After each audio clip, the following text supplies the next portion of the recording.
ಓಂ ಶ್ರೀ ಗುರು ಬಸವಲಿಂಗಾಯ ನಮಃ. ಸರ್ವರಿಗೂ ಶರಣು ಶರಣಾರ್ಥಿ. ಪತಂಜಲಿ ಯೋಗ ಸೂತ್ರದಲ್ಲಿ 2ನೇ ಅಧ್ಯಾಯ ಸಾಧನಾ ಪಾದ, ಅದರಲ್ಲಿ 5ನೆಯ ಸೂತ್ರ ಅವಿದ್ಯೆ ಅಂದರೆ ಏನು ಅನ್ನೋದನ್ನ ಅವರು ವರ್ಣಿಸ್ತಾ ಇದ್ದಾರೆ. ಅವಿದ್ಯೆಯ ವರ್ಣನೆ ಅಂದರೆ ಅವಿದ್ಯೆ ಯಾವುದು ಅಂತ ತಿಳ್ಕೊಂಡ್ರೆ ವಿದ್ಯೆಯನ್ನ ಅರಿಯೋದು ಸುಲಭ ಆಗುತ್ತೆ. ಅದಕ್ಕೆ ಮೊದಲು ಅವಿದ್ಯೆಯ ವರ್ಣನೆಯನ್ನ ಮಾಡ್ತಾರೆ. ಅನಿತ್ಯ, ಅಶುಚಿ, ದುಃಖ, ಅನಾತ್ಮ, ಸುನಿತ್ಯ, ಶುಚಿ, ಸುಖಾತ್ಮ, ಖ್ಯಾತಿರ್ ಅವಿದ್ಯಾ. ಇದು ಬಹಳ ವಿಶೇಷವಾದಂಥದ್ದು. ಅನಿತ್ಯ, ಶುಚಿ, ದುಃಖನಾತ್ಮ, ನಿತ್ಯ, ಶುಚಿ, ಸುಖ, ಆತ್ಮ, ಖ್ಯಾತಿರ್ ಅವಿದ್ಯಾ. ಏನು ಅವಿದ್ಯಾ ಅಂದ್ರೇನು ಅಂದರೆ ಅನಿತ್ಯವಾದದರಲ್ಲಿ ನಿತ್ಯತ್ವವನ್ನು, ಅಶುಚಿಯಲ್ಲಿ ಶುಚಿತ್ವವನ್ನು, ದುಃಖದಲ್ಲಿಯೇ ಸುಖವನ್ನು, ಅನಾತ್ಮದಲ್ಲಿ ಆತ್ಮಭಾವವನ್ನು ಕಲ್ಪಿಸಿಕೊಳ್ಳೋದು ಅಥವಾ ಕಾಣುವುದೇ ಅವಿದ್ಯಾ. ಈ ಥರನೂ ಆಗುತ್ತಾ? ಹಾಗಾದರೆ ಅಶುಚಿಯಾದದ್ದನ್ನೇ ಶುಚಿ ಅಂತ ತಿಳ್ಕೊಳ್ಳೋದು, ಅನಿತ್ಯವಾದದ್ದನ್ನೇ ನಿತ್ಯ ಅಂತ ತಿಳ್ಕೊಳ್ಳೋದು, ದುಃಖವನ್ನೇ ಸುಖ, ಪರಮ ಸುಖ ಅಂತ ಭಾವಿಸೋದು, ಅನಾತ್ಮವನ್ನು ಆತ್ಮ ಅಂತ ಭಾವಿಸೋದು. ಇದೇ ಅವಿದ್ಯಾ. ಹಂಗಂದ್ರೆ ಏನು?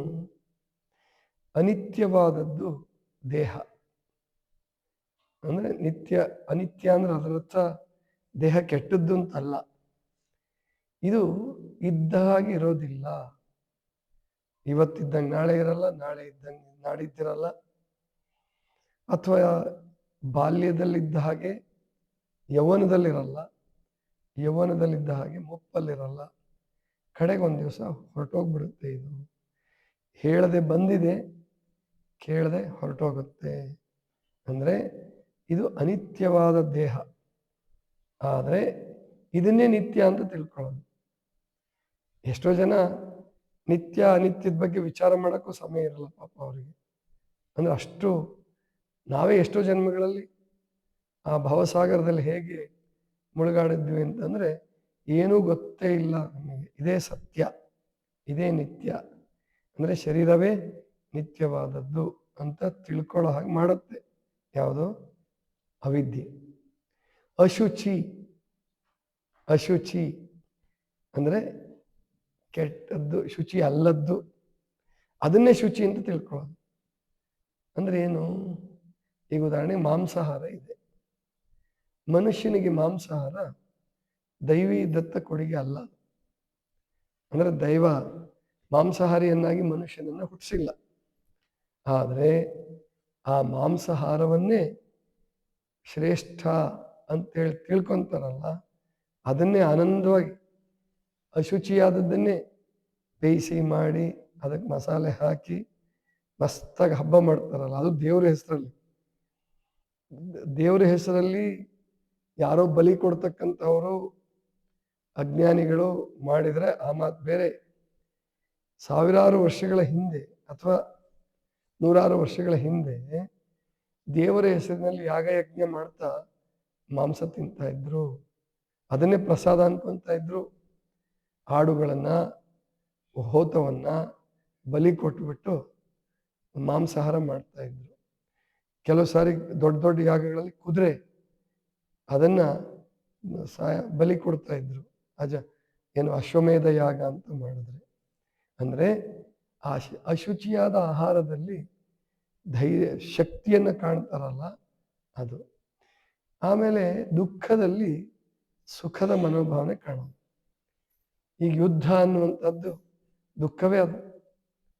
ಯುದ್ಧ ಅನ್ನುವಂಥದ್ದು ಆಮೇಲೆ ಈ ಅಶುಚಿತ್ವಕ್ಕೆ ಇನ್ನೊಂದು, ಈ ಸರಾಯಿ ಇದೆಲ್ಲ ಕುಡಿತಾರಲ್ಲ, ಅವರು ಎಷ್ಟು ಆನಂದವಾಗಿ ಕುಡಿತಾರೆ ಅಂದರೆ, ಪ್ರಾಯಶಃ ನೀವು ತೀರ್ಥ ಪ್ರಸಾದವನ್ನು ಅಷ್ಟು ಖುಷಿಯಾಗಿ ತಗೊಳ್ಳಲ್ವೇನು, ಅಷ್ಟು ಖುಷಿಯಾಗಿ ತಗೊಂತಾರ, ಗೊತ್ತಾಯ್ತಲ್ಲ. ಅದನ್ನು ತಯಾರು ಮಾಡುವಾಗ ಏನೇನು ಹಾಕಿರ್ತಾರೆ ಅಂತ ನಿಮಗೆ ಗೊತ್ತು, ಯಾರು ಕುಡುಕರು ಇರ್ತಾರಲ್ಲ ಅವ್ರಿಗೆ ಗೊತ್ತಿರ್ತದೆ ಅದು. ಅದರಲ್ಲಿ ಸತ್ತ ಪ್ರಾಣಿಯನ್ನು ಹಾಕ್ತಾರಂತೆ ಬಟ್ಟಿ ಇಳಿಸುವಾಗ. ಆಮೇಲೆ ಹರಕು ಚಪ್ಪಲಿಗಳು ಚರ್ಮದ್ದು, ಇಂಥದ್ದೆಲ್ಲ ಹಾಕಿ ಕುದಿಸಿ ಕುದಿಸಿ ಕುದಿಸಿ ಕುದಿಸಿ ಬಟ್ಟಿ ಇಳಿಸ್ತಾರಂತೆ. ಅದನ್ನು ಏನು ಆನಂದ ಕುಡಿತಾರಲ್ಲ ನೋಡಿ. ಅಶುಚಿಯಾದದ್ದನ್ನು ಶುಚಿ ಅಂತ ಭಾವಿಸೋದು, ದುಃಖವಾದದ್ದನ್ನು ಸುಖ ಅಂತ ಭಾವಿಸೋದು. ಅಂದರೆ ಯುದ್ಧ, ಹೊಡೆದಾಟ, ಬಡದಾಟ, ಕೊಲೆ, ಸುಲಿಗೆ, ಇಂತಹದ್ದನ್ನು ಅದು ದುಃಖದಾಯಕವಾದಂಥದ್ದು. ಅದನ್ನು ಆಚರಿಸುವವನಿಗೂ ದುಃಖ, ಅದಕ್ಕೆ ಒಳಗಾದವನಿಗೂ ದುಃಖ, ಆಮೇಲೆ ಜೈಲಿಗೆ ಹೋದರೆ ಅದು ದುಃಖ. ಆದರೆ ಒಬ್ಬ ಹೇಳ್ತಾ ಇದ್ದ, ಒಬ್ಬ ವ್ಯಕ್ತಿ ನನಗೆ ಪರಿಚಯ ಆಗಿದ್ದ, ಅಂದರೆ ಒಂದು ಕೊಲೆ ಮಾಡಿದಂಥವನು ವ್ಯಕ್ತಿ. ಕೊಲೆ ಮಾಡಿದಂಥ ವ್ಯಕ್ತಿ ಅವನ ಮುಂದೆ ಒಳ್ಳೆ ಮಾರ್ಗಕ್ಕೆ ಬಂದ, ಮೊದಲು ಒಳ್ಳೆ ಮಾರ್ಗದಲ್ಲೇ ಇದ್ದಿದ್ದು, ಹಿಂಗೆ ಏನೋ ದ್ವೇಷ ಅಥವಾ ಜನ್ಮ ಜನ್ಮಾಂತರಗಳ ದ್ವೇಷ ಇರ್ತದೆ, ಅದು ಹೇಳಕ್ಕೆ ಬರಲ್ಲ. ನಾವು ಹೇಳ್ತಿದ್ದ, ಕೊಲೆ ಆದಮೇಲೆ, ಕೊಲೆ ಮಾಡಿದ್ಮೇಲೆ ನನಗಿಷ್ಟು ಲೈಟ್ ಫೀಲ್ ಆಗ್ತಿತ್ತು ರೀ, ಗೊತ್ತಾಯ್ತಲ್ಲ, ಎಷ್ಟು ಲೈಟ್ ಫೀಲ್ ಆಗ್ತಿತ್ತು ಅವ್ನು ಕೊಂದ ಮೇಲೆ ಅಂದರೆ, ನಾನು ಆಕಾಶದಲ್ಲಿ ಹಾರಾಡ್ತಿದ್ದೀನಿ ಅನ್ನೋ ಅಷ್ಟು ಖುಷಿಯಾಗಿತ್ತು. ಆ ಕೊಲ್ಲುವಾಗ ಅವನಿಗೆ ಕೈಗೆ ಪೆಟ್ಟು ಬಿದ್ದಿತ್ತು, ರಕ್ತಸ್ರಾವ ಆಗ್ತಾ ಇತ್ತು, ಆದರೂ ಕೂಡ ನಾನು ಆನಂದದ ಸ್ಥಿತಿಯಲ್ಲಿದ್ದೆ. ಅಂದ್ರೆ ಇದೆ ನೋಡಿ, ಅವಿದ್ಯೆ ಅನ್ನೋದು ಇದೇನೆ. ಕೊಲೆ ಯಾರನ್ನ ಕೊಲೆ ಮಾಡಲಿ, ಯಾವುದೇ ಕಾರಣಕ್ಕೆ ಕೊಲೆ ಮಾಡಲಿ, ಅದು ತಪ್ಪೇ. ಆದರೆ ದೇಶದ ಹೆಸರಿನಲ್ಲಿ, ಭಾಷೆಯ ಹೆಸರಿನಲ್ಲಿ, ಧರ್ಮದ ಹೆಸರಿನಲ್ಲಿ ಕೊಲೆಯನ್ನು ವೈಭವೀಕರಿಸ್ತಾರೆ. ಕೊಲೆ ಮಾಡಿದವರಿಗೆ, ಜಿಹಾದಿ ಮಾಡಿದವರಿಗೆ ಸ್ವರ್ಗ ಸಿಗುತ್ತೆ ಅಂತ ಹೇಳ್ತಾರೆ. ಆತ್ಮಾಹುತಿ ಮಾಡ್ಕೊಳ್ಳೋಕ್ಕೆ ಒಂದು ಚೂರು ಹಿಂಜರಿಯಲ್ಲ. ಅಂದರೆ ಎಂಥ ಅವಿದ್ಯೆಯನ್ನು ತುಂಬಿರುತ್ತೆ ಜಗತ್ತು, ಅಥವಾ ಧರ್ಮಾಂಧತೆ, ಮತಾಂಧತೆ ಅನ್ನುವಂಥದ್ದು ಎಂಥ ಅವಿದ್ಯೆಯನ್ನು ತುಂಬಿರುತ್ತೆ. ಅಂದರೆ ಆ ಯುದ್ಧ, ಹಿಂಸೆ ದುಃಖದಾಯಕ. ಅದನ್ನು ಸುಖ ಅಂತ ಭಾವಿಸ್ತಾರಲ್ಲ, ಅದು ಅವಿದ್ಯೆ, ಅನಿತ್ಯ. ಅದರಲ್ಲಿ ನಿತ್ಯ, ಅನಿತ್ಯ ಶುಚಿ, ದುಃಖಾನಾತ್ಮ, ಸುನಿತ್ಯ ಶುಚಿ, ಮತ್ತು ಸು ಆತ್ಮಭಾವ, ಅಂದರೆ ಸುಖ ಆತ್ಮಭಾವ. ಸುಖಾತ್ಮ ಖ್ಯಾತಿರ್ ಅವಿದ್ಯ, ಅಂದರೆ ಅನಾತ್ಮವಾದದಲ್ಲಿ ಆತ್ಮವನ್ನು, ದುಃಖದಲ್ಲಿ ಸುಖವನ್ನು, ಅಶುಚಿಯಲ್ಲಿ ಶುಚಿಯನ್ನು, ಅನಿತ್ಯದಲ್ಲಿ ನಿತ್ಯತ್ವವನ್ನು ಆರೋಪಿಸಿಕೊಳ್ಳೋದು ಅಥವಾ ಹಾಗೆ ಭಾವಿಸಿಕೊಳ್ಳೋದು, ಹಾಗೆ ಬದುಕೋದಕ್ಕೆ ಕಾರಣವಾದಂತಹ ಒಂದು, ಅದು ಬೇಕಾದ್ರೆ ವೃತ್ತಿ ಅಂತ ಕರೀರಿ, ಅದೇ ಅವಿದ್ಯೆ, ಅದೇ ಕ್ಲೇಶ. ಪಂಚಕ್ಲೇಶಗಳಲ್ಲಿ 5 ಕ್ಲೇಶಗಳಲ್ಲಿ ಮೊದಲನೇದು. ಆದ್ದರಿಂದ ನಾವು ನಮ್ಮ ಭಾರತೀಯ ಸಂಸ್ಕೃತಿ, ಪ್ರಾಯಶಃ ಇವರು ಬ್ರಿಟಿಷರಾಗಲಿ ಅಥವಾ ಆಧುನಿಕ ಇತಿಹಾಸಜ್ಞರಾಗಲಿ ಯಾರೂ ನಮ್ಮ ಭಾರತದ ಇತಿಹಾಸವನ್ನು ನಿರ್ಣಯಿಸೋಕ್ಕಾಗಲ್ಲ. ಸಾವಿರಾರು ವರ್ಷಗಳ ಹಿಂದೆ, ಅಂದರೆ ಒಂದು 30, 40, 50 ಸಾವಿರ ವರ್ಷಗಳ ಹಿಂದಿನಿಂದ ನಮ್ಮದು ಒಂದು ಸಂಸ್ಕೃತಿ ಇದೆ. ಅದು ಸನಾತನ ಸಂಸ್ಕೃತಿ. ಸನಾತನ ಅಂದ ಕೂಡಲೇ ಎಲ್ಲ ವೈದಿಕ ಸಂಸ್ಕೃತಿ ಅಂತ ಹೇಳ್ತೀರ, ಅಲ್ಲ. ಸನಾತನ ಅಂದರೆ ಪರಮಾತ್ಮನನ್ನು ಅಂಗೀಕರಿಸೋದು. ಪರಮಾತ್ಮ ಅಂದರೆ ಎಲ್ಲೋ ಸ್ವರ್ಗದಲ್ಲಿರ್ತಕ್ಕಂಥವನ್ನಲ್ಲ, ಅಥವಾ ನೀವು ಕಲ್ಪಿಸಿದ ದೇವತೆಯನ್ನು ಅಲ್ಲ. ಈ ಸೃಷ್ಟಿಗೆ ಹಿಂದೆ, ಈ ಜಗತ್ತಿನ ಸೃಷ್ಟಿಯ ಹಿಂದೆ, ನನ್ನ ದೇಹದ ಸೃಷ್ಟಿಯ ಹಿಂದೆ ಆತ್ಮ ಇದೆ. ನನ್ನ ದೇಹದೊಳಗಡೆ ಆತ್ಮ ಇದೆ. ಆತ್ಮ ಪರಮಾತ್ಮನ ಅಂಶ ಅನ್ನುವಂತಹದ್ದನ್ನು, ಅಂದರೆ ಅದು ನಿರಂತರ ಶಾಶ್ವತವಾದದ್ದು. ಪರಮಾತ್ಮ ಶಾಶ್ವತ, ಆತ್ಮ ಶಾಶ್ವತ, ನಾನು ಅಶಾಶ್ವತ. ಅದಕ್ಕೆ ನಮ್ಮಲ್ಲಿ ಮೊದಲು ರಾಷ್ಟ್ರಪ್ರಜ್ಞೆ, ಸಂತರು, ಮಹಾತ್ಮರು, ಆಮೇಲಿಂದ ಯೋಗಿಗಳು ಒಂದು ರಾಷ್ಟ್ರದಕ್ಕೂ ನಮ್ಮನ್ನು ಮೀಸಲಾಗಿ ಮಾಡಲಿಲ್ಲ. ಅದರಿಂದ ನಮಗೆ ಸ್ವಲ್ಪ ರಾಜಕೀಯವಾಗಿ ನುಕ್ಸಾನ ಆಯಿತು. ಅಂದರೆ ನಮ್ಮ ದೇಶ ಎಲ್ಲಿ ಸ್ವಾತಂತ್ರ್ಯ ಬರೋವರೆಗೂ ಭಾರತ ದೇಶ ಅನ್ನುವಂಥದ್ದು ಒಂದು 100 ವರ್ಷನಾದ್ರೂ ಒಂದು ಚಕ್ರಾಧಿಪತ್ಯದಲ್ಲಿ, ಒಂದು ಸಂವಿಧಾನದಲ್ಲಿ ಬದುಕಲಿಲ್ಲ. ಯಾಕೆ ಅಂದರೆ ನಮ್ಮ ಋಷಿಗಳಿಗೆ ಇಡೀ ವಿಶ್ವವೇ ಒಂದು ಕುಟುಂಬ ಆಗಿತ್ತು. ವಸುಧೈವ ಕುಟುಂಬಕಂ ಉದಾರ ಚರಿತಾನಾಂತು ವಸುಧೈವ ಕುಟುಂಬಕಂ. ಯಾಕಂದರೆ ಅವರು ಅವಿದ್ಯೆಗೆ ಒಳಗಾಗಿರಲಿಲ್ಲ. ಅವಿದ್ಯೆ ಅನ್ನುವಂಥ ಕ್ಲೇಶವನ್ನು ಅವ್ರು ಗೆದ್ದುಬಿಟ್ಟಿದ್ರು. ಯಾಗಯಜ್ಞ ಋಷಿಗಳು ಜಾಸ್ತಿ ಜನ ಮಾಡಿಲ್ಲ. ಈ ಕೆಲವರು ಸಾಧಕರಾದಂಥವರು ಮತ್ತು ಋಗ್ವೇದದ ಕಾಲಕ್ಕೆ ಬಲಿ ಇರಲಿಲ್ಲ ಅಂತ ಹೇಳ್ತಾರೆ, ಬಲಿ ಕೊಡ್ತಿರ್ಲಿಲ್ಲ ಅಂತ ಹೇಳ್ಬಿಟ್ಟು, ಅದನ್ನು ಮುಂದಿನ ದಿನಗಳಲ್ಲಿ ಅಥವಾ ಆಗಮಗಳ ಕಾಲದಲ್ಲೂ ಬಲಿ ಇಲ್ಲ.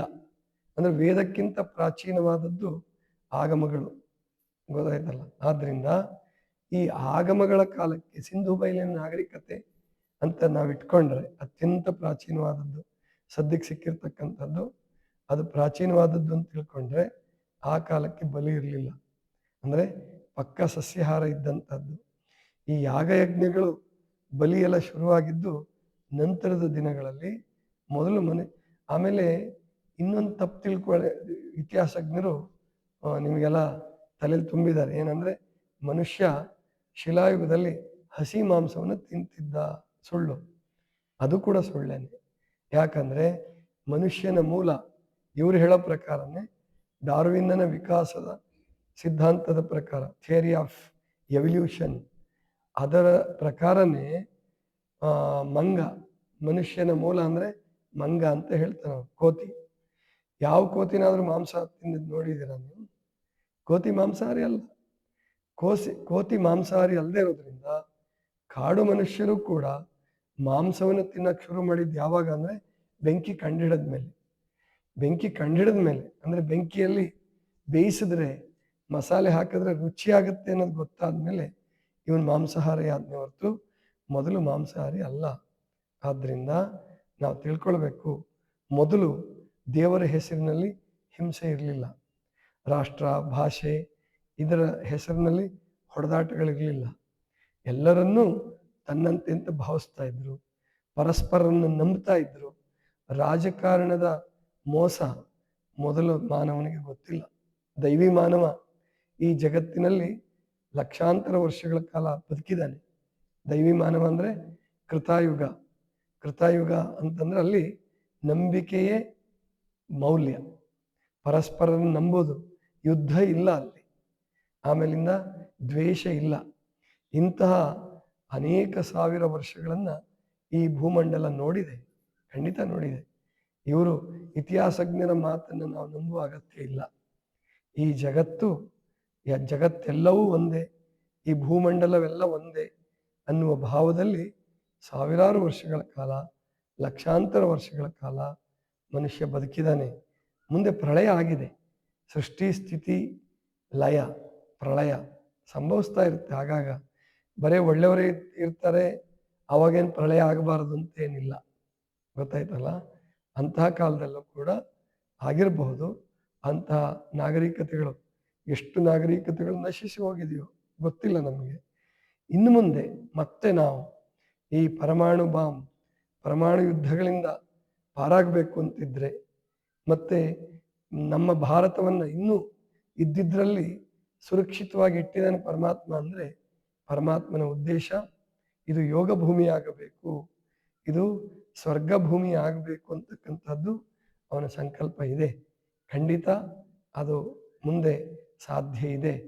ಇಡೀ ಜಗತ್ತಿಗೆ ಪ್ರಳಯ ಸಂಭವಿಸಿದ್ರೂ ಕೂಡ ಭಾರತಕ್ಕೆ ಪ್ರಳಯ ಇಲ್ಲ. ಆದ್ದರಿಂದ ಭೂಕಂಪಗಳಾಗಲಿ, ಅಗ್ನಿ ಪರ್ವತಗಳಾಗಲಿ, ಯುದ್ಧಗಳಾಗಲಿ ಭಾರತವನ್ನು ಹಾಳು ಮಾಡೋದಿಲ್ಲ. ಆದ್ದರಿಂದ ನಾವೆಲ್ಲರೂ ನಮ್ಮ ಹಿರಿಯರು ಹಾಕಿಕೊಟ್ಟಂತಹ, ನಮ್ಮ ಶರಣರು ಹಾಕಿಕೊಟ್ಟಂತಹ ಕೊಲ್ಲಲಾಗದು, ಯಾರನ್ನೂ ಕೊಲ್ಲೋ ಹಾಗಿಲ್ಲ. ಮತ್ತು ನಾವು ಪ್ರಾಣಿಯನ್ನು ಕೂಡ ದಯವಿಲ್ಲದ ಧರ್ಮ ಅದೇವುದಯ್ಯ ಅಂದರೆ ನಾಲಿಗೆ ಚಟಕ್ಕಾಗಿ ಏನೇನೋ ಸಮರ್ಥನೆ ಕೊಟ್ಕೊಂಡು ಮಾಂಸಾಹಾರವನ್ನು ಮಾಡಬಾರ್ದು. ಅದಕ್ಕೆ ನಮ್ಮ ಆಶ್ರಮದಲ್ಲಿ ಯಾರೇ ಬರಲಿ, ಅವ್ರು ಯಾರೇ ಬಂದರೂ ಕೂಡ, ಮುಸಲ್ಮಾನರೇ ಬರಲಿ, ಕ್ರೈಸ್ತರೇ ಬರಲಿ, ಚಿಕಿತ್ಸೆಗೆ ಮಾಂಸಾಹಾರ ಬಿಡಂಗಿದ್ರೆ ಮಾತ್ರ ನೀವು ಉಪವಾಸವನ್ನು ಪ್ರಾರಂಭ ಮಾಡಿ. ಇಲ್ಲ ಅಂದರೆ ನೀವು ಉಪವಾಸ ಮಾಡೋ ಅಗತ್ಯ ಇಲ್ಲ. ಹೋಗಿ ಆಪ್ರೇಷನ್ ಮಾಡಿಸ್ಕೊಳ್ಳಿ, ಬೇಕಾದಂಥ ಸ್ಟಂಟ್ ಹಾಕಿಸ್ಕೊಳ್ಳಿ, ಏನಾದರೂ ಮಾಡಿಸ್ಕೊಳ್ಳಿ. ಆದರೆ ನಮ್ಮ ಪದ್ಧತಿಯನ್ನು ಅನುಸರಣೆ ಮಾಡಂಗಿದ್ರೆ ಮಾಂಸಾಹಾರವನ್ನು ಬಿಡಬೇಕು ಮತ್ತು ಪಕ್ಕಾ ಸಸ್ಯಾಹಾರಿಗಳಾಗಬೇಕು. ಆಮೇಲೆ ಯಾವುದೇ ರೀತಿಯ ಹಿಂಸೆಗೂ ನಾವು ಒಡಂಬಡೋ ಹಾಗಿಲ್ಲ. ಗೊತ್ತಾಯ್ತಲ್ಲ? ಎಂದು ಲಿಂಗಾಯತರು ತಾಲಿಬಾನಿಗಳಾಗಕ್ಕೆ ಸಾಧ್ಯವಿಲ್ಲ. ಆದರೆ ಅದು ಲಿಂಗಾಯತ ಧರ್ಮ ಅಲ್ಲ. ಆದ್ದರಿಂದ ನಮ್ಮಲ್ಲಿ ಈ ದ್ವೇಷಕ್ಕಾಗಲಿ ಅಥವಾ ಅವಿವೇಕತನದಿಂದ ಆಗಲಿ ಅಜ್ಞಾನಿತನದಿಂದ ಆಗಲಿ ಯಾವುದೇ ಸ್ವಾಮಿ, ಯಾವುದೇ ವ್ಯಕ್ತಿ ತಾಲಿಬಾನಿಗೆ ಹೋಲಿಕೆ ಕೊಡಬಾರ್ದು. ಕೊಟ್ಟರೆ ಅದು ನಿನ್ನ ಅವಿವೇಕತನ, ಕುಂಕುಮಾಲ, ಅಜ್ಞಾನ. ಆದ್ದರಿಂದ ನಮ್ಮ ಸಂಸ್ಕೃತಿ ಶರಣ ಸಂಸ್ಕೃತಿಯೇ ಇರಲಿ, ಋಷಿ ಸಂಸ್ಕೃತಿಯೇ ಇರಲಿ, ಅದು ಮಾಂಸಾಹಾರವನ್ನು ಪ್ರೋತ್ಸಾಹಿಸೋದಿಲ್ಲ. ಆಮೇಲೆ ಯುದ್ಧವನ್ನು ಪ್ರೋತ್ಸಾಹಿಸೋದಿಲ್ಲ. ಹಾಗಾದರೆ ಮಹಾಭಾರತ ರಾಮಾಯಣ ನಡೀತಲ್ಲ, ಅದು ಪುರಾಣಕಾರರು ವೈಭವೀಕರಿಸಬಹುದು, ಇಲ್ಲ ನಡೆದಿದ್ರೂ ಕೂಡ ಅದು ಋಷಿಗಳು ನಡೆಸಿದ್ದಲ್ಲ. ಒಂದು ವೇಳೆ ಕೃಷ್ಣ ಅದಕ್ಕೆ ಪ್ರೋತ್ಸಾಹ ಕೊಟ್ಟಿದ್ರೆ, ಯುದ್ಧಕ್ಕೆ ಕೊಟ್ಟಿಲ್ಲ, ಖಂಡಿತ ಕೊಟ್ಟಿಲ್ಲ. ಮುಂದಿನ ವೇದವ್ಯಾಸರು ಬರೆದಿರ್ಬೋದು. ಆದರೆ ಶ್ರೀಕೃಷ್ಣ ಯುದ್ಧಕ್ಕೆ ಪ್ರೋತ್ಸಾಹ ಕೊಟ್ಟಿದ್ರೆ ಅದು ನಮ್ಮ ಭಾರತೀಯ ಸಂಸ್ಕೃತಿ ಅಲ್ಲ. ಯುದ್ಧ ಋಷಿ ಸಂಸ್ಕೃತಿ ಅಲ್ಲ, ಶರಣ ಸಂಸ್ಕೃತಿ ಅಲ್ಲ. ಆದ್ದರಿಂದ ನಾವು ಯುದ್ಧಕ್ಕಾಗಲಿ ಅಥವಾ ಮತ್ಯಾವುದಕ್ಕೆ ಆಗಲಿ ಹಿಂಸೆಗೆ ಒಡಂಬಡುವುದಿಲ್ಲ ಯೋಗ ಮಾರ್ಗ. ಆಮೇಲೆ ಅಶುಚಿತ್ವ, ಮಾಂಸಾಹಾರ, ಆಮೇಲಿಂದ ವ್ಯಭಿಚಾರ, ಆಮೇಲೆ ಕೊಲೆ, ಸುಲಿಗೆ, ಕಳ್ಳತನ, ಈ ಯಾವುದಕ್ಕೂ ಕೂಡ ಯೋಗ ಮಾರ್ಗ ಒಪ್ಪಿಗೆ ಕೊಡುವಂಥದ್ದಲ್ಲ.